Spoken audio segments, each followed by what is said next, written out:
الرحمن الرحیم الحمدللہ رب العالمین۔ اللہ کے نام سے شروع جو تمام جہانوں کا مالک ہے،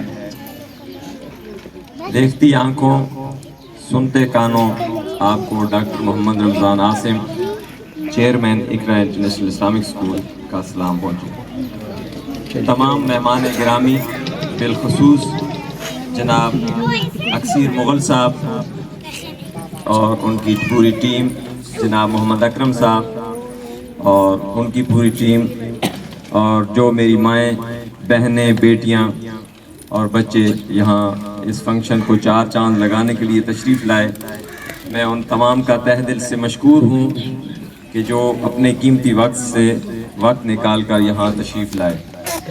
جن بچوں کا ابھی نام پکارا جائے گا، بے شک وہ آج کے دن کے ہیرو ہیں اور آج کا دن ان کے نام ہے۔ ان کے لیے جو مہمانان گرامی، ان کے والدین یہاں تشریف لائے، ان کی حوصلہ افزائی کے لیے ان کا میں ایک دفعہ پھر شکر گزار ہوں۔ میں صرف چند باتیں اس ادارے کے بارے میں کرنا چاہوں گا۔ جب بھی کوئی ادارہ کھڑا کیا جاتا ہے تو اس کا ایک مقصد ہوتا ہے، اور میں یہ سمجھتا ہوں کہ اس مقصد کو اللہ کا قرآن واضح کر رہا ہے، وَمَا خَلَقْتُ الْجِنَّ وَالْإِنسَ إِلَّا لِيَعْبُدُونَ، اور بے شک ہم نے جن و انس کو صرف اپنی عبادت کے لیے پیدا کیا ہے۔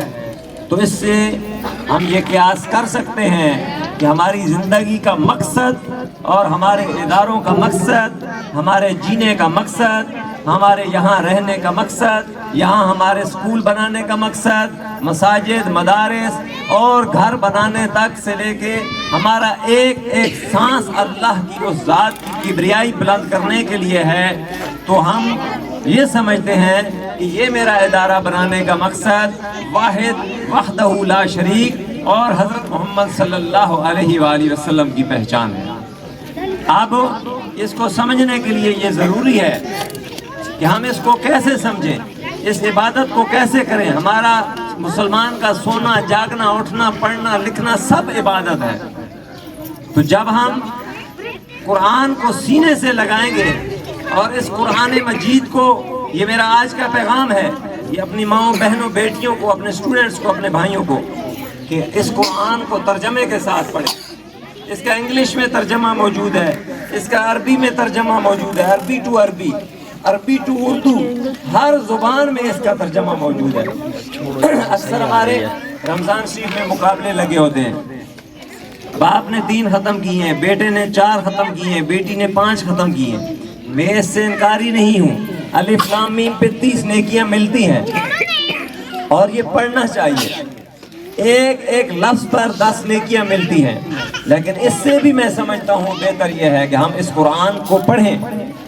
ذالک الکتاب لا ریب فیہ، اس قرآن میں کوئی شک نہیں ہے، اس لیے الف لام میم سے لے کے والناس تک یہ ہمارے لیے ایک کی بک آئی ہے۔ جس طرح ہر بندے کی جیب میں ایک موبائل پڑا ہوا ہے، اس موبائل کے ڈبے میں دیکھیں تو ایک کی بک آتی ہے، اور اس کی بک کے مطابق ہی ہم اس موبائل کو چلاتے ہیں کہ اس گرین بٹن کو ٹچ کریں گے تو اٹینڈ ہوگا، اور ریڈ بٹن کو ٹچ کریں گے تو اینڈ ہو جائے گا۔ تو اللہ پاک نے جو اتنی بڑی پروڈکٹ بنائی ہے میرے آپ کے شکل صورت میں، وَمَا خَلَقْتُ الْجِنَّ وَالْإِنسَ إِلَّا لِيَعْبُدُونَ، کہ میں نے صرف اور صرف جن و انس کو اپنی عبادت کے لیے پیدا کیا ہے۔ تو ہم نے اللہ سے سوال بنتا ہے کہ یا اللہ ہم تیری عبادت کیسے کریں؟ جب سوال ہوتا ہے تو جواب دینے والی ذات نے 30 پاروں میں اپنا جواب لکھا ہے۔ تو ہمیں چاہیے کہ آگے رمضان شریف آ رہا ہے، اس میں ہم اس قرآن پاک کو ترجمے کے ساتھ زندگی میں ایک دفعہ پڑھ ڈالیں۔ الحمدللہ میں نے پڑھا ہے، اور اچھے استاد اللہ پاک نے دیے تھے۔ آج ان اساتذہ کی وساطت اور انہوں نے منت ہی میں یہاں کھڑا ہوں، ورنہ میں تو اپنے کو پورا سا طالب علم بھی نہیں سمجھتا ہوں۔ اس کے بعد ہمارے اسکول کا نصب العین آپ کے سامنے واضح ہو چکا ہے کہ ہم یہ چاہتے ہیں کہ بچوں کو دنیاوی تعلیم کے ساتھ ہم دینی تعلیم دیں، تاکہ ان کی دنیا بھی سنور جائے اور ان کی آخرت بھی سنور جائے۔ ہم نے ان کو ایک اچھا انسان ہونے کے ساتھ سب سے اچھا مسلمان بنانا ہے، تاکہ وہ ایک اچھے مسلمان بن کر اپنے ماں باپ کی بھی خدمت کریں، کل اچھے شوہر بن سکیں، اچھے شہری بن سکیں۔ تو اس کے لیے ہمارا الحمدللہ ادارہ کام کر رہا ہے، اور ہم یہ اس کو اپنا نصب العین سمجھتے ہیں، اور اس نصب العین پر ہم کوشش پہ ہم میں لگے ہوئے ہیں، لیکن اس کے باوجود ہمارے کام میں بہت سی خامیاں موجود ہیں۔ چلے جاؤ پیچھے بیٹھ جاؤ۔ میں تمام سٹاف اور بچوں کو بھی خراج تحسین پیش کرتا ہوں، اور ان کی ماؤں کو بھی خراج تحسین پیش کرتا ہوں اور سلام پیش کرتا ہوں کہ جو بر وقت اپنے بچوں کو اٹھا کے تیار کر کے اسکول پہنچاتی ہیں۔ آگے میں ان ٹیچرز کو نہیں بولنا چاہوں گا کہ یہ ٹیچر آپ کے بچے کی وہ ٹیچر ہے کہ جو اللہ پاک نے 1,24,000 کم و بیش انبیاء یہاں دنیا میں ہمیں ایجوکیٹ کرنے کے لیے، پڑھانے کے لیے بھیجے۔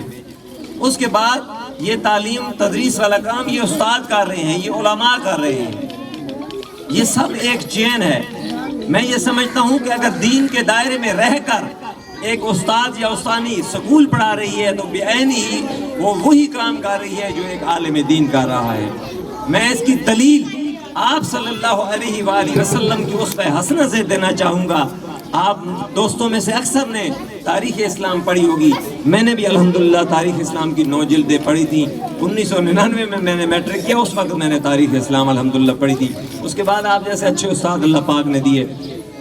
غزوہ بدر ہے، حضرت محمد صلی اللہ علیہ وآلہ وسلم کی ایک طرف فوج ہے اور دوسری طرف مشرکین مکہ ہے۔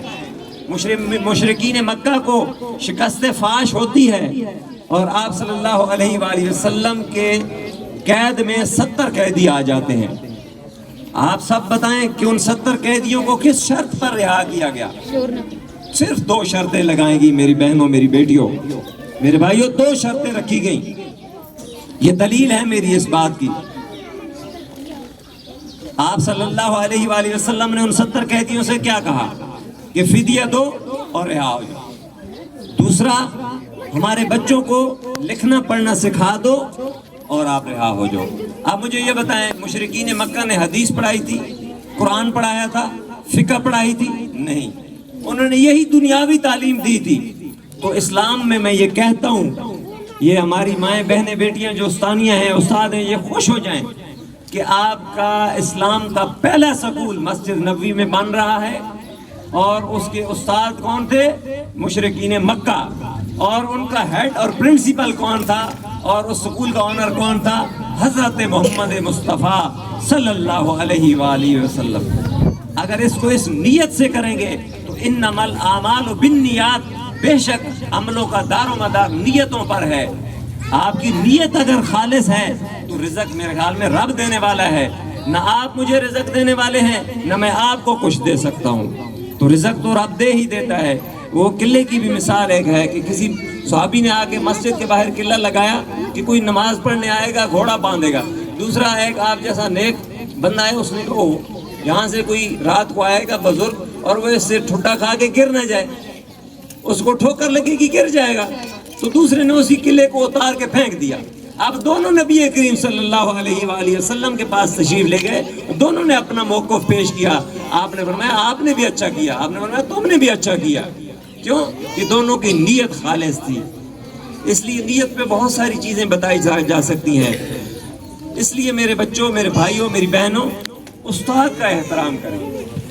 یہ بعین ہی وہی کام کر رہے ہیں جو انبیاء نے کیا، جو ان کے صحابہ نے کیا، جو تابعین تبع تابعین نے کیا، اور اب ہمارے اسلاف کرتے آ رہے ہیں۔ میں سمجھتا ہوں کہ دین صرف مسجد میں نہیں ہے۔ میرا آج کا پیغام ہے کہ ہم یہ سمجھتے ہیں کہ ہم وہ اس 10 منٹ کے مسلمان ہیں کہ مسجد میں جاؤ، مسجد کے ایک کونے میں کھڑے ہو کے کہ نعوذ باللہ ایمان اور یہ اسلام کو ایک بت ہے، وہاں اس 2 فٹ کی جگہ پہ اس کی پوجا کرو، اور مسجد کے دروازے سے باہر وہی سکولوں میں فحاشیاں، وہی لڈی، وہی بھنگڑے، وہی ڈانس، وہی میوزک کی کلاسز، وہی ہمارے تھانوں میں، پارلیمنٹ میں، کچہریوں میں، دکانوں میں، بینکوں میں وہی سود۔ تو ہم کدھر جا رہے ہیں؟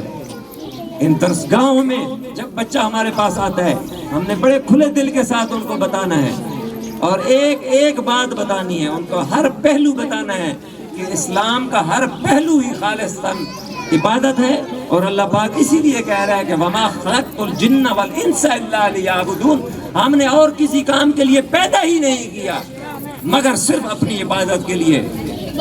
تو کیا ہم 24 گھنٹے عبادت میں نہیں رہ سکتے؟ اگر ہم اب سکول آتے ہیں، سکول کو اللہ کے دین کا جز سمجھ کر کرتے ہیں، اپنے کاروبار میں دکان میں بیٹھتے ہیں، تو وہاں تجارت کو اللہ کے نبی صلی اللہ علیہ وآلہ وسلم کے اسوہ حسنہ کے مطابق لے کے چلتے ہیں۔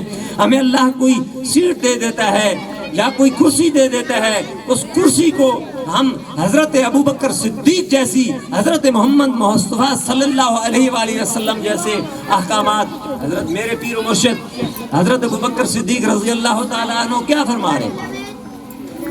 جب حکمران بنے خود کو پیش کیا، اللہ کے نبی صلی اللہ علیہ وسلم پر جو ہی شریعت نازل ہوئی، نبوت تو بچپن سے ہی تھی، جو ہی فرشتے نے بتایا تو سب سے بڑی پہاڑی پر چڑھ کے شریعت کا اعلان کر دیا، یہ نہیں دیکھا کہ کچھ اور حامی بن جائیں گے پھر میں اعلان کروں گا۔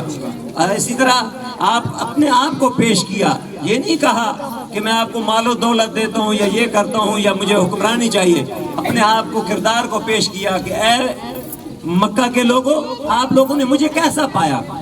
تو آپ صلی اللہ علیہ وآلہ وسلم کی ذات کے لیے سب نے یہی کہا، سب آپ جانتے ہیں کہ ہم نے آپ کو صادق اور امین پایا، آپ نے تب جو کہا وہی کر کے دکھایا۔ لیکن اختلاف کہاں پر بنا؟ جب حق کی بات کی کہ اے لوگو، اگر مجھے سچا سمجھتے ہو تو آج دنیا کا سب سے بڑا سچ سن لو کہ اللہ وحدہ لا شریک ہے، اس کے سوا کوئی عبادت کے لائق نہیں، نہ میں آپ کو کچھ دے سکتا ہوں نہ آپ مجھے کچھ دے سکتے ہیں، ہم ساری مخلوق ہیں اور خالق ذات صرف اللہ کی ہے۔ انہوں نے کہا نہیں نہیں نہیں نہیں، یہ کچھ تو ہمارے بتوں کو بھی حصہ دیں، ہم آپ کو یہ دے دیں گے، بادشاہت دے دیتے ہیں، آفریں آئیں۔ لیکن یہ بہت کٹھن راستہ ہے میری ماں، میری بہنوں، میری بیٹیوں، یہ وہ کام ہے کہ جو ایک امام مسجد کر رہا ہے، آپ کو بھی وہی کام کرنا ہے۔